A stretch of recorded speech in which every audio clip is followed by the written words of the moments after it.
नमस्कार बच्चों, ई हिंदी शाला में एक बार फिर से आप सभी का स्वागत है। आज हम पढ़ेंगे बाल महाभारत से अंबा और भीष्म यानी तीसरा पाठ। जानेंगे इनकी कथा, एमसीक्यू प्रश्न तथा पाठ से संबंधित प्रश्नोत्तर।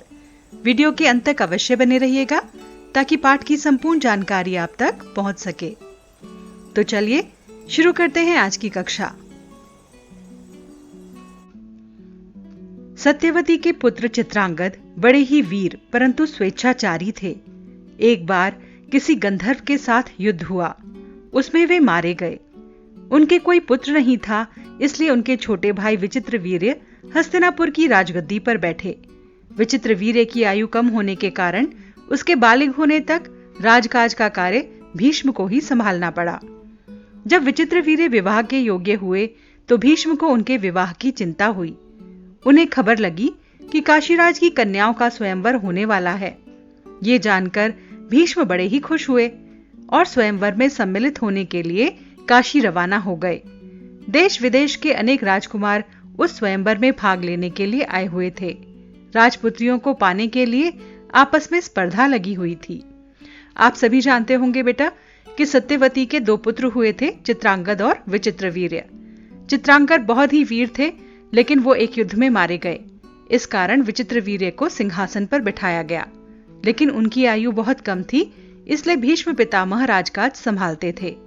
अब जब वो विवाह के योग्य हुए तो भीष्म पितामह एक स्वयंवर में शामिल होने के लिए गए ताकि विचित्रवीर्य के लिए सही पत्नी का चुनाव करा सकें।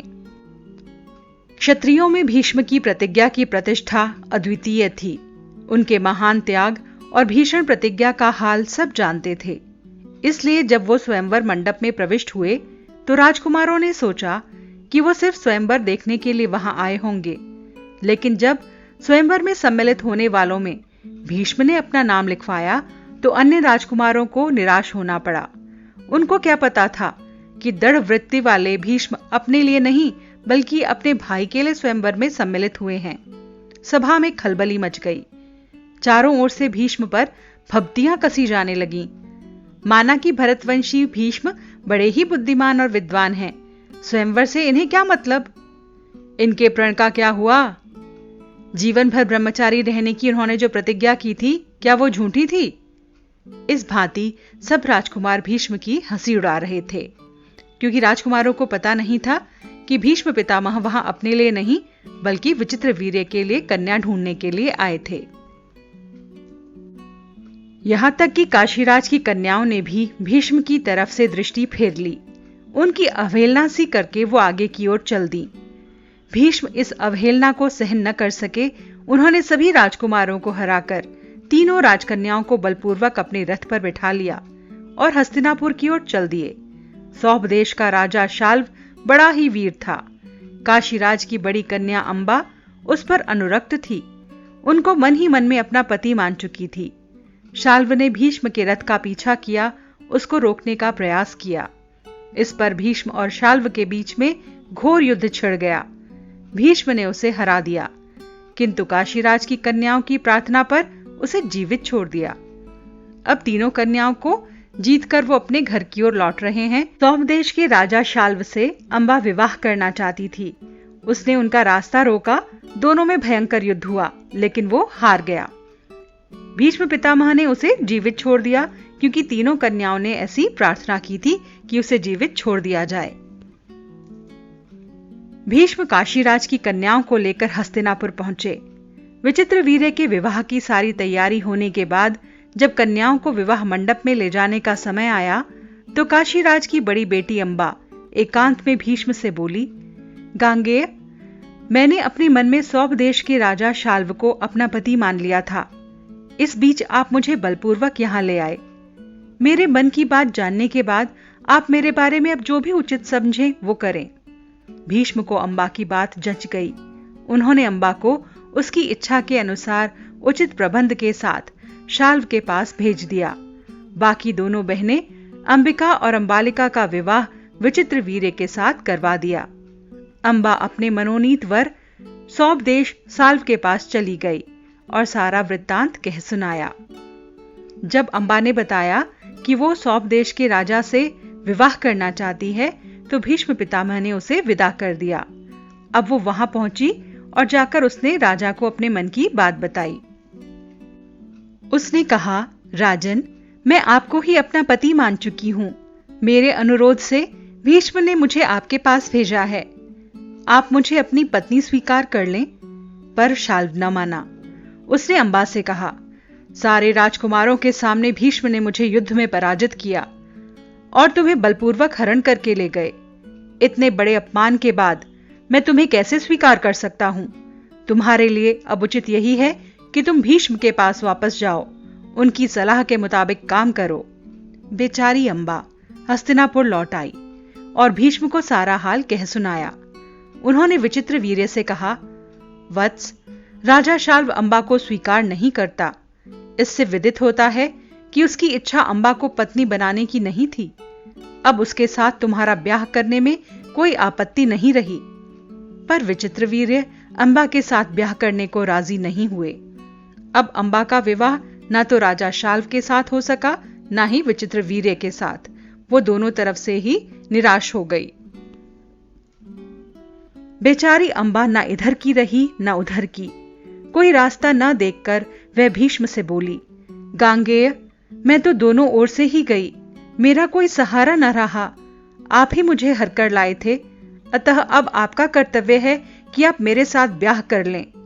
भीष्म ने उसकी बात को ध्यान से सुना और अपनी प्रतिज्ञा की याद दिलाते हुए बोले, अपनी प्रतिज्ञा को मैं नहीं तोड़ सकता। उन्होंने अंबा की परिस्थिति को समझकर विचित्र वीर्य से दोबारा आग्रह किया, परंतु वह नहीं माना।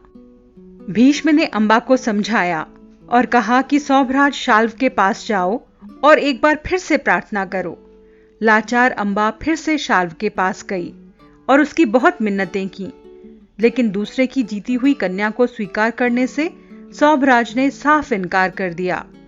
अब फिर दोबारा से अंबा कहीं भी नहीं जा सकी। ना तो राजा शाल्व से उसका विवाह हुआ, न ही भीष्म पितामह से। अंबा इस प्रकार से हस्तिनापुर और सौंभ देश के बीच ठोकरें खाती फिरी। उसने अपने सारे दुख का कारण भीष्म को ही समझा। उन पर उसे बहुत क्रोध आया और प्रतिहिंसा की आग उसके मन में जलने लगी। भीष्म से बदला लेने की इच्छा से वो कई बार राजाओं के पास गई और उनको अपना दुखड़ा सुनाया। भीष्म से युद्ध करने और उसका वध करने की उसने राजाओं से प्रार्थना की, पर राजा लोग तो भीष्म के नाम से ही डरते थे। किसी में इतना साहस नहीं था कि भीष्म से युद्ध करे। क्षत्रियों से एकदम निराश होकर अंबा ने तपस्वी ब्राह्मणों की शरण ली। तपस्वियों ने कहा, बेटी तुम परशुराम के पास जाओ, वो तुम्हारी इच्छा अवश्य पूरी करेंगे। तब ऋषियों की सलाह पर अंबा परशुराम के पास गई। अंबा की करुण कहानी सुनकर परशुराम का हृदय पिघल गया। उन्होंने दयार्द भाव से कहा, काशी राजकन्ये, तुम मुझसे क्या चाहती हो? अंबा ने कहा, ब्राह्मण वीर, मेरी प्रार्थना केवल यही है कि आप भीष्म से युद्ध करें। मैं आपसे भीष्म का वध करने की भीख मांगती हूं। परशुराम को अंबा की प्रार्थना पसंद आई। बड़े उत्साह के साथ वह भीष्म के पास गए और उन्हें युद्ध करने के लिए ललकारा। दोनों कुशल योद्धा थे, धनुष विद्या के जानकार भी थे। दोनों ही जितेंद्रिय और ब्रह्मचारी थे। समान योद्धाओं की टक्कर थी। कई दिनों तक युद्ध होता रहा, फिर भी हार जीत का निश्चय न हो सका।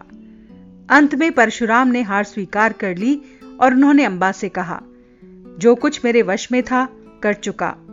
अब तुम्हारे लिए यही उचित है कि तुम भीष्म की ही शरण लो। अब अंबा की प्रार्थना पर उन्होंने भीष्म को ललकारा और दोनों में भयंकर युद्ध हुआ। क्योंकि भीष्म को मरवा देना चाहती थी अंबा अपने क्रोध की अग्नि को शांत करने के लिए, लेकिन ना तो भीष्म हार रहे थे और ना ही परशुराम। कई दिनों तक युद्ध चला। उसके बाद परशुराम ने हार को स्वीकार किया और अंबा को समझाया कि अब जाकर भीष्म की शरण में दोबारा चली जाओ। पर अंबा ऐसी बातों से कब विचलित होने वाली थी। उसने हार नहीं मानी, वन में जाकर तपस्या करने लगी और स्त्री का रूप छोड़कर वो पुरुष बन गई। अपना नाम शिखंडी रख लिया। जब कौरवों और पांडवों के बीच कुरुक्षेत्र के मैदान में युद्ध हुआ तो भीष्म के विरुद्ध लड़ते समय शिखंडी रथ के आगे बैठा था और अर्जुन उसके पीछे। ज्ञानी भीष्म को पता था कि शिखंडी अंबा का ही रूप है, इसलिए उन्होंने उस पर बाण नहीं चलाए, क्योंकि वो उन्हें अपनी वीरोचित प्रतिष्ठा के विरुद्ध लगा। उन्हें लगा कि ऐसा करना उचित नहीं है। शिखंडी को आगे करके अर्जुन ने भीष्म पितामह पर हमला किया और अंत में उन पर विजय प्राप्त की। जब भीष्म आहत होकर पृथ्वी पर गिरे, तब जाकर अंबा का क्रोध शांत हुआ। तो बच्चों, इस प्रकार से अंबा ने अपने अपमान का बदला लिया। अंत में उन्होंने भीष्म पितामह को जो था बुरी तरह से घायल कर दिया और वो धरती पर गिर पड़े। आप सभी जानते होंगे, उन्हें शरशैया पर यानी कि बाणों की सेज के ऊपर लिटा दिया गया। इस तरह से बाण मारे गए, लगता था मानो वो किसी पलंग के ऊपर लेटे हुए हों जो कि बाणों से बना हुआ हो।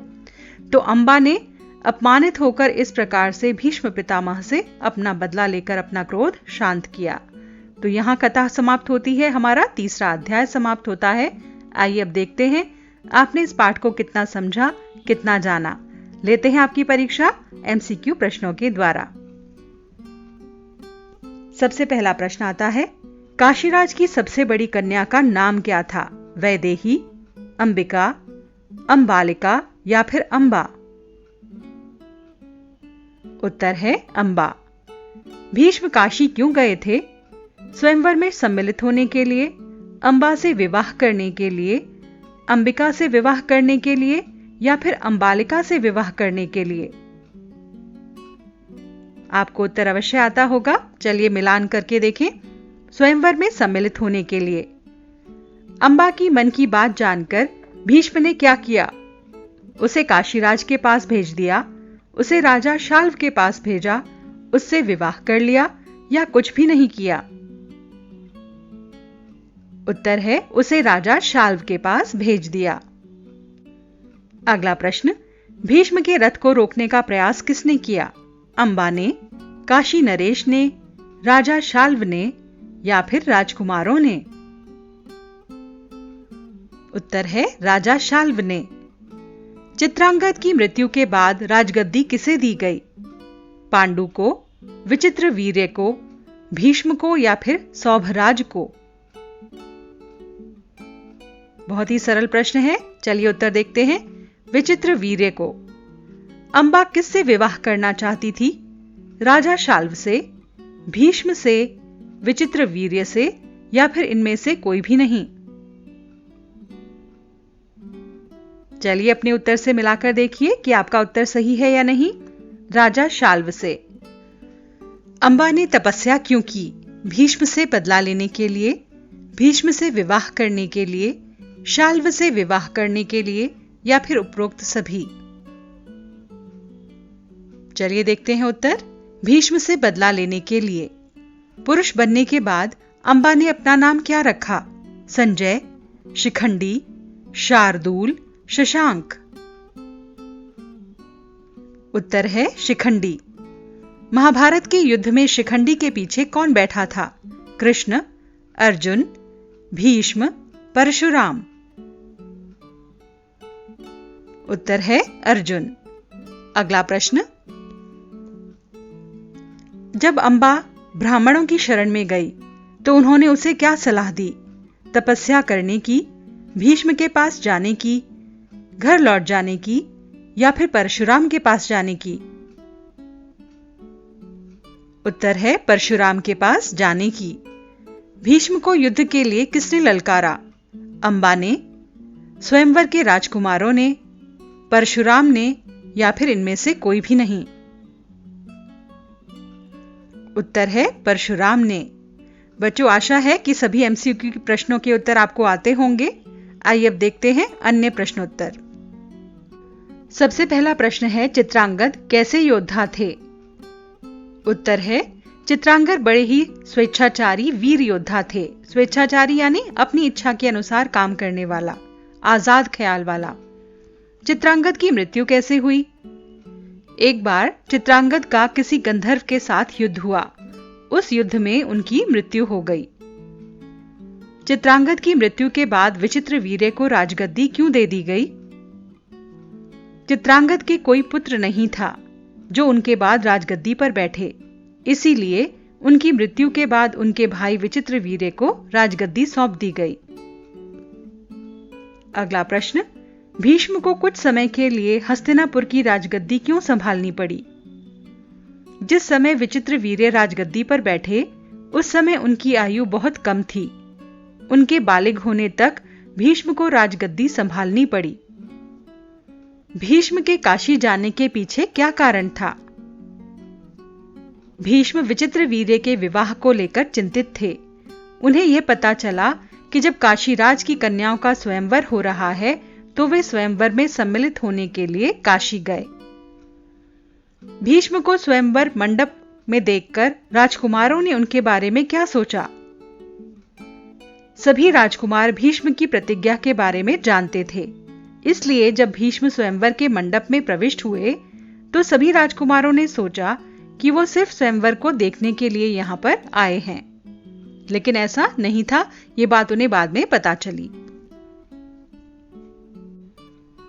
स्वयंवर में सभी भीष्म पर फब्तियां क्यों कसने लगे? फब्तियां यानी मजाक उड़ाना, खिल्ली उड़ाना।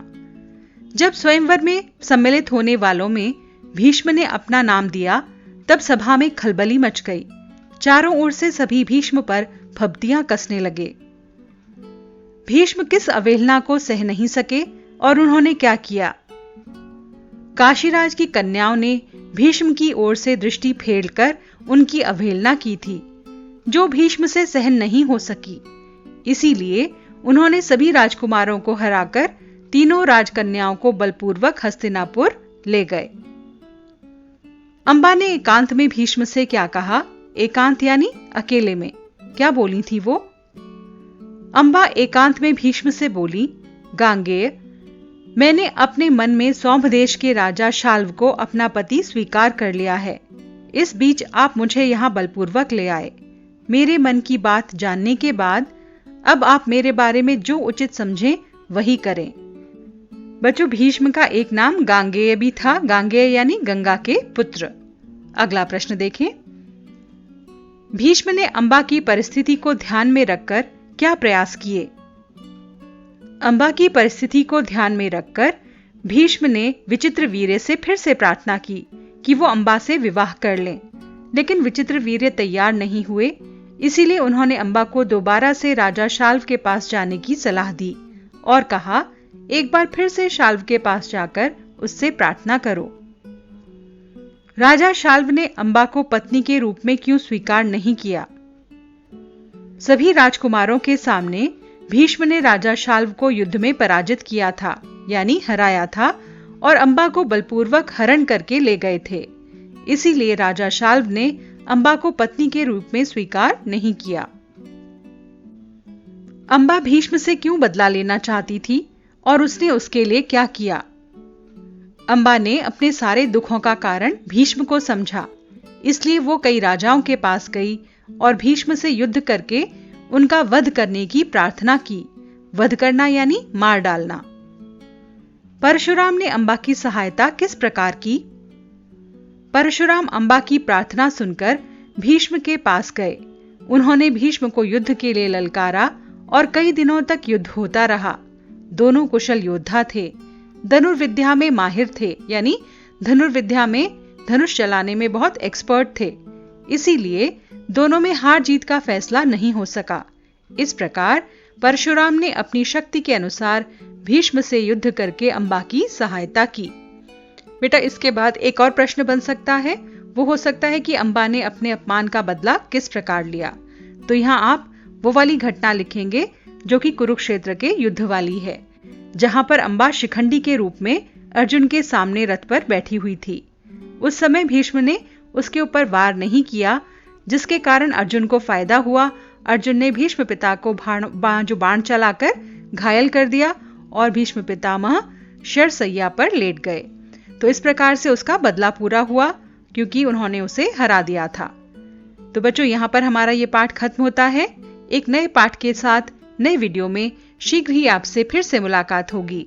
यदि आपको वीडियो पसंद आया है तो हमारे चैनल को सब्सक्राइब करना मत भूलिएगा और शेयर अवश्य कीजिएगा। तो शीघ्र ही आपसे फिर से मुलाकात होगी। तब तक के लिए विदा चाहते हैं। विदा।